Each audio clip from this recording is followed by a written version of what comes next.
He is a very capable leader, napaka-intelihente, napakagaling na abogado. And so, we just leave it at that. And kasama ko siya since 1998.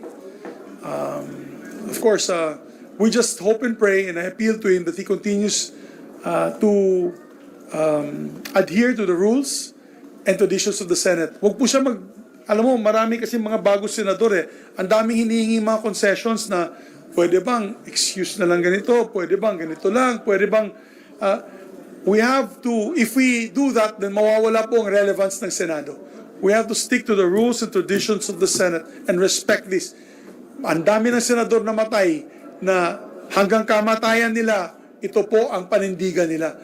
As last bastion of democracy, this institution must remain steadfast. Dapat nagkaroon na din ng papalitan lahat ng chairmanship ng committee or...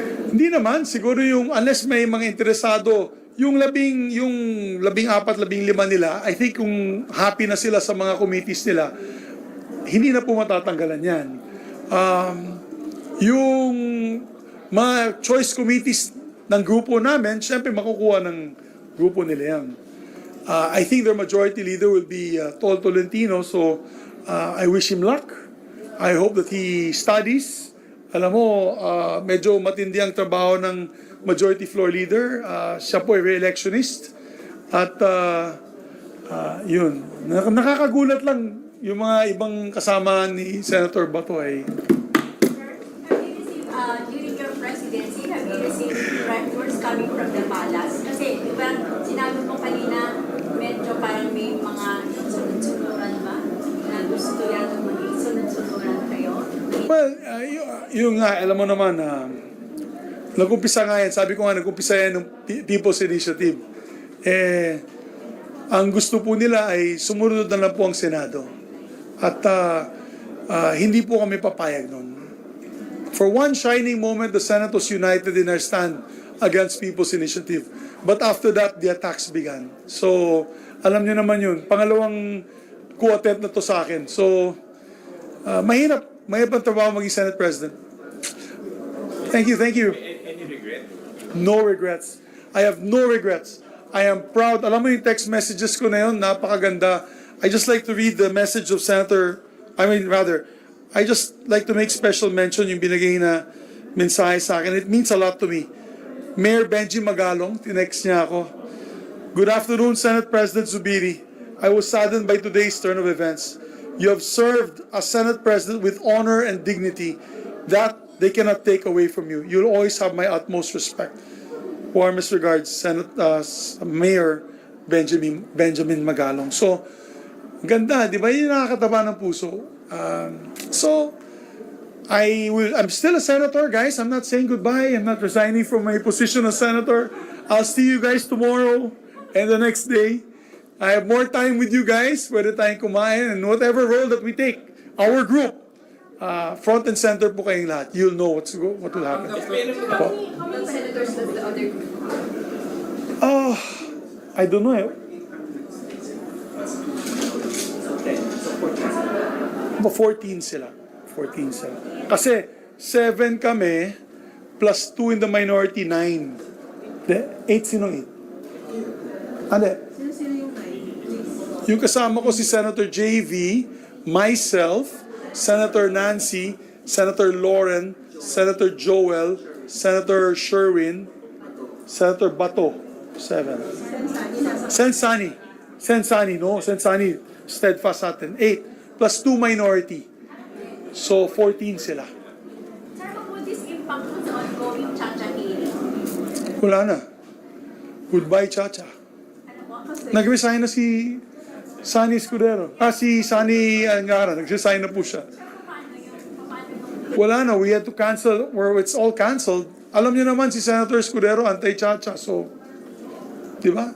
Openly is anti-Chacha. So, I hope the people that supported him know that. Yun nga, sir, di ba? Parang Strange bedfellows. I always say this is strange bedfellows, di ba? So, okay lang. How about As far as we're concerned, the Chacha this week is dead. We don't have any Chacha hearings. Hindi si Senator Bato, mawawalan din ng committee niya doon sa dangerous. Wala na si Morales. I'm sure, I'm sure Senator Bato de la Rosa will be taken out of his committee. I presume, no? Because isa sa mga punot dulo nitong nangyari ito.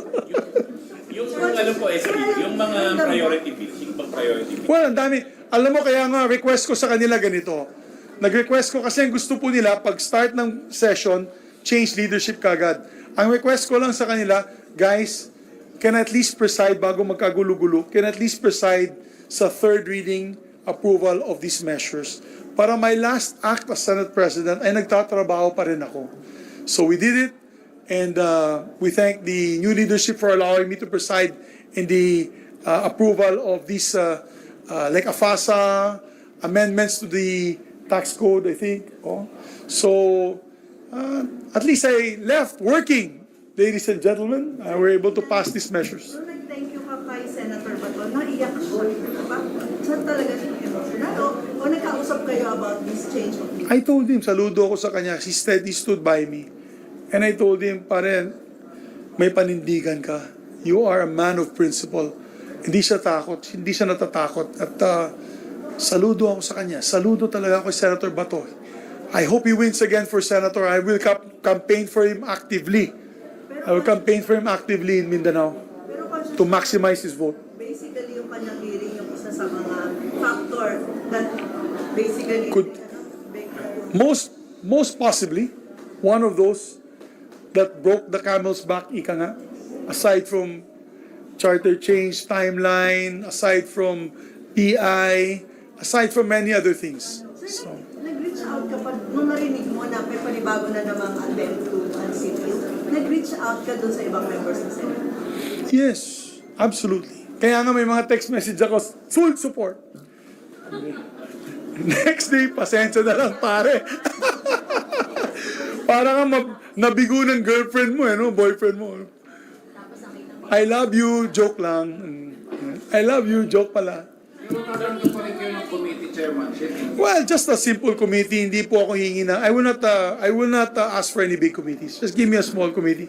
I don't mind getting back to committee on cooperatives, which has been my committee from the very beginning. Wala po ako hinihingi malaking committee. Pagod na rin ako. I just want to help on these measures and help keep the institution independent. You know? Yes. Well, may meeting nga kami tonight with the team. What our options will be. Ilan na yun, sir? 10? Before the break, for sure. Ilan na yun? Yung 10 or 8 lang. Imagine kung nag-minority kami, di 10 yung minority. Hirap sa'yo na. Marami na magtatanong, sir. Yeah, oo nga. Tsaka dapat nandun lahat sa floor. Di pwedeng tamad-tamaran. Alam mo, I am proud of my team because number one, this is the hardest working team. The last men to leave the floor is Senator JV, Senator Sonny, Senator Joel, ako at si Lauren. Kami palagi, at Senator Sherwin, kami palagi na iiwan. Hindi kami check attendance, alis. Oo. Dami. Pero sino-sino nga yun? Kayo ng media kasi araw-araw dito naman kayo, nakikita nyo naman, no? Hindi ko naman babanggitin yun. Ang akin lang is, I hope we have the biggest, the most hardworking team. So I think it will be a big loss for legislation, but I'm hoping that my colleagues will step up. The 14 will step up. We'll be watching. Thank you guys. Mabuhay kayo. I love you guys. Thank you.